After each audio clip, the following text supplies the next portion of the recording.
Hello बच्चों, विद्यालय के इस यूट्यूब चैनल पर सभी बच्चों का स्वागत है। जैसा कि बच्चों हमने कल पढ़ा था हिंदी का काल विभाजन।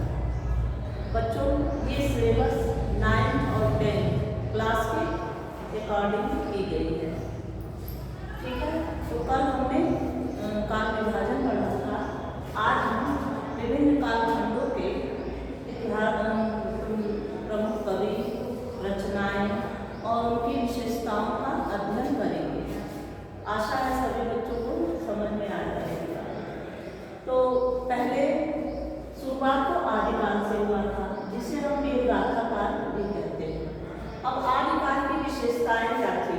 जैसा कि बच्चों उस समय हमारा पूरा राष्ट्र भारतवर्ष, पहले हमें सांस्कृतिक और सामाजिक पृष्ठभूमि को समझनी होगी, तभी हम इस चीज़ों को समझ पाएंगे कि आखिर विशेषता क्या है। तो पूरा संपूर्ण भारतवर्ष छोटे छोटे राज्यों में विभाजित हो गया था। फलस्वरूप छोटे छोटे राज्यों के छोटे छोटे मतलब राजाओं ने अपने आप को राजा घोषित कर लिया था लोगों ने, और परिणाम यह था कि वो आपस में ही लड़ते रहते थे और उस समय मनोरंजन के कोई साधन नहीं थे। इसलिए सभी राजाओं ने अपने अपने दरबार में कवियों को आश्रय दे रखा था। तो इसलिए सभी कवि जो उस समय के थे किसी न किसी राज दरबार के आश्रय में रहते थे। तो उनका सबसे पहला यही कर्तव्य था कि अपनी कविताओं के माध्यम से अपने आश्रयदाताओं की प्रशंसा करना। तो सबसे पहली विशेषता ये निकल के आती है कि उस युग के जितने भी कवि थे उन्होंने जितनी भी रचना की आश्रयदाताओं की प्रशंसा के लिए, आश्रयदाताओं की प्रशंसा। जैसा कि आप देख रहे हैं ये पहली हेडिंग है, तो सभी बच्चों को समझ में आ गया। दूसरी विशेषता क्या थी? जब उनके राज्य थे तो एक दूसरे राज्य की सीमाएं आपस में सटती थी, जिसके कारण वो आपस में हमेशा युद्ध किया करते थे। अब उन कवियों का कर्तव्य क्या रहता था? अपने राजाओं के साथ जाते थे और कविताओं के माध्यम से उनका उत्साह वर्धन करते थे। तो इस प्रकार दूसरी हेडिंग हम देख सकते हैं युद्धों का सजीव वर्णन। और तीसरी विशेषता देखो बच्चों, वीर और श्रृंगारिक रचनाओं की प्रमुखता, ये तीसरी विशेषता। तो जब उस काल में सभी कवि राज दरबार में रहते थे तो या तो अपने राजा की वीरता की प्रशंसा करते थे या तो उनके मनोरंजन के लिए श्रृंगारिक रचनाएं करते थे। तो मुख्य रूप से यही कार्य हुआ आदिकाल में। अब बच्चों नेक्स्ट पेज पे चलेंगे। आदिकाल की प्रमुख रचनाएं जैसा गणपत विजय की है कुमारव्यासो, चंद्रवरदाई की है पृथ्वीराजव्यासो, जगदीप की है परमारव्यासो, नरपतनाथ की है विषमव्यासो। ये सारे प्रबंध काव्य हैं बच्चों। तो ये प्रमुख रचनाएं थी आदिकाल की। अब आदिकाल के बाद हम भक्तिकाल की विशेषता पर चलेंगे। तो इस काल में चूंकि मुगल सत्ता स्थापित हो गई थी भारतवर्ष में और मतलब जनता को कहीं ठिकाना नहीं था, कहीं उनकी सुनवाई नहीं हो रही थी। अब वो परेशान थे। विशेषताएं ऐसे ही निकल के आती हैं किसी भी कालखंड की। जब हम सामाजिक और सांस्कृतिक पृष्ठभूमि को समझते हैं तभी वो विशेषताएं उस कालखंड की निकल के आती हैं। तो उस समय कोई सुनने वाला नहीं था, ना राजा सुनने वाला था ना कोई और। तो जनता को या सामान्य लोगों को भगवान की शरण में ही जाने का एक उपाय बचा। इसलिए इस काल को हम भक्ति काल के नाम से, क्योंकि इस काल में भक्ति रस से युक्त रचनाओं का निर्माण हुआ। तो सबसे पहले इस युग में भक्ति काल के जितने भी कवि थे, चाहे वो सूरदास रहे हों, तुलसीदास रहे हों, कबीरदास रहे हों, सभी ने गुरु की महत्ता की स्थापना, अर्थात सभी ने अपने गुरु का स्थान भगवान से ऊंचा बताया। जैसे कबीरदास के गुरु का नाम, जैसा कि बच्चों जानते हो कि चाहे वो कबीरदास हो या सूरदास हो या तुलसीदास हो या मणिमुकुंद सभी ने अपने गुरुओं का स्थान भगवान से ऊंचा बताया था। जैसा कि कबीरदास के गुरु का नाम रामानंद था, सूरदास के गुरु का नाम वल्लभाचार्य था, तुलसीदास के गुरु का नाम नरहरदास था, ठीक है, और जायसी के गुरु का नाम मोइनुद्दीन चिश्ती था। तो सभी ने अपने अपने गुरुओं की महत्ता स्थापित की है अपने अपने काव्यों के माध्यम से, अपने अपने रचनाओं के माध्यम से। तो ये हो गया गुरु की महत्ता, ठीक है। अब दूसरी विशेषता, रचनाओं के माध्यम से लोक मंगल की भावना की स्थापना, यानी जितने भी कवि थे उस कालखंड के, भक्ति काल के, उन्होंने अपनी अपनी रचनाओं के माध्यम से लोक मंगल यानी लोग सुखी रहे, सब में आनंद हो, उसकी स्थापना की है। और तीसरी विशेषता बच्चों, जैसे चाहे कोई भी कवि रहा हो उस कालखंड का, सभी ने धर्म के नाम पर या सामाजिक व्यवस्थाओं के नाम पर जो भी आडंबर फैले हुए थे, जो भी कुरीतियां फैली हुई थी, जो भी जात पात के नाम पर व्यवस्थाएं थी, सभी ने उसका विरोध किया। चाहे वो कबीरदास रहे हो या तुलसीदास। तुलसीदास का तो रामचरितमानस समन्वय की विराट चेष्टा, मतलब उसमें तो समन्वय किया गया, हर चीज में समानता स्थापित की गई है।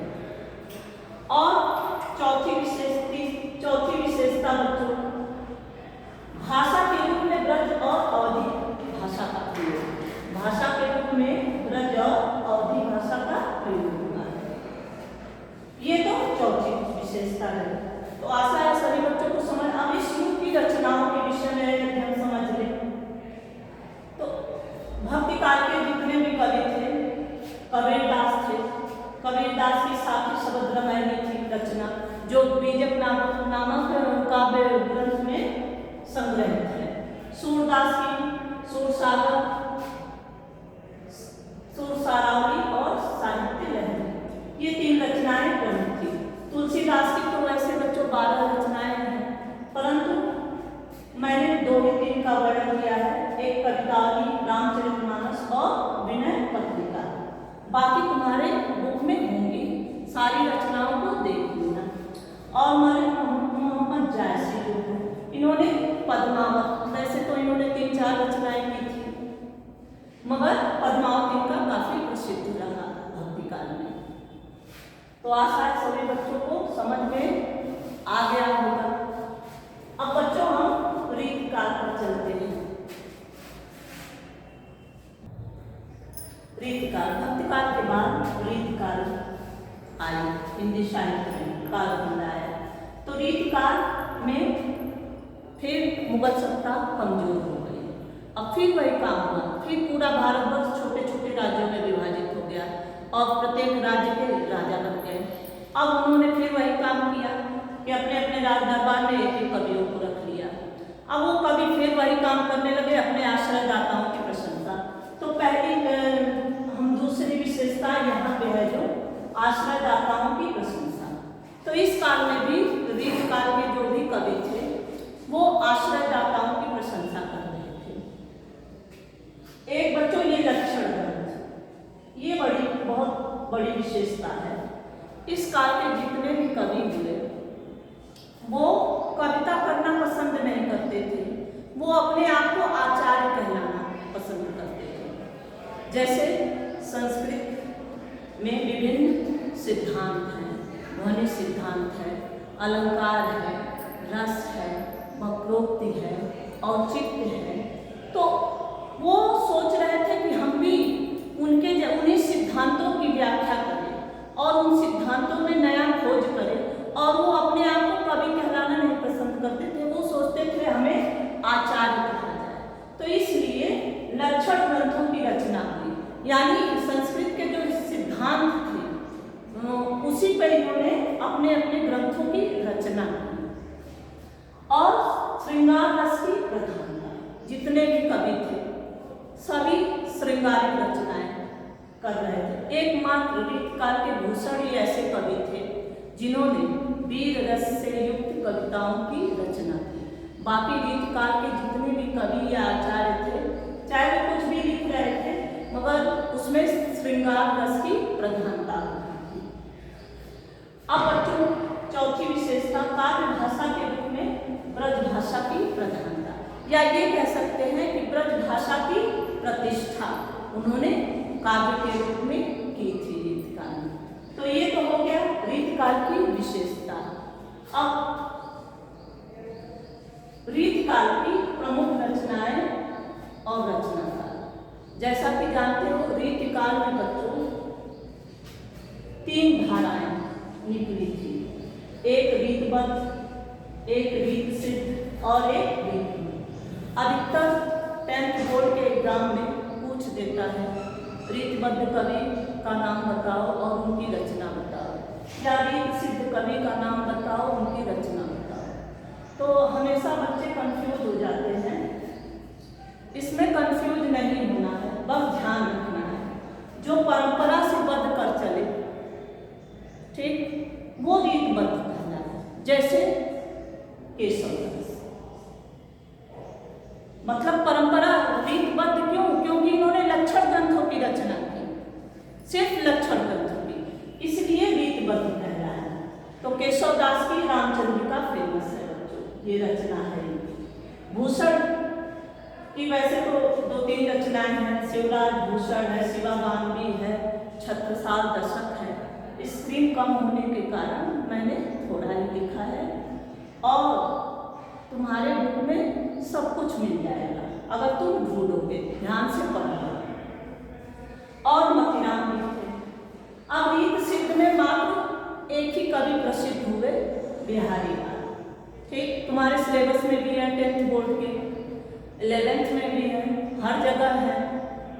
और इनकी मात्र एक रचना बिहारी सत्सई, जिसमें 719 दोहे हैं। कभी कभी बोर्ड में पूछ देता है बच्चों कि बिहारी सत्सई में कितने दोहों की संख्या क्या थी, तो 719।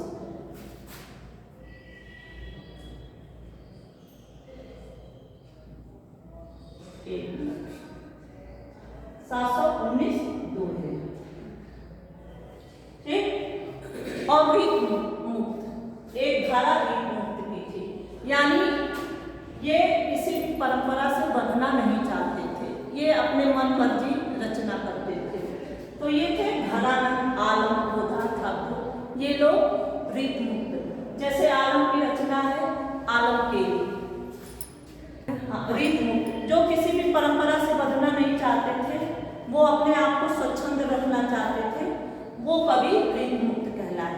तो धनानंद, आलम और बोधा, ठाकुर तमाम ऐसे कवि हैं जो रीत मुक्त धारा के हैं। तो आशा है सभी बच्चों को समझ में आ गया होगा। बच्चों, OMR पर 1 से 20 तक जो भी क्वेश्चन आते हैं इसी में से आएंगे, इसमें से जरूर 1-2 क्वेश्चन अवश्य बोर्ड के एग्जाम में पूछा जाएगा। तो सभी बच्चे इसे देखें, समझें, जो रचनाएं नाम है उसे अपने किताब में देख लें। धन्यवाद।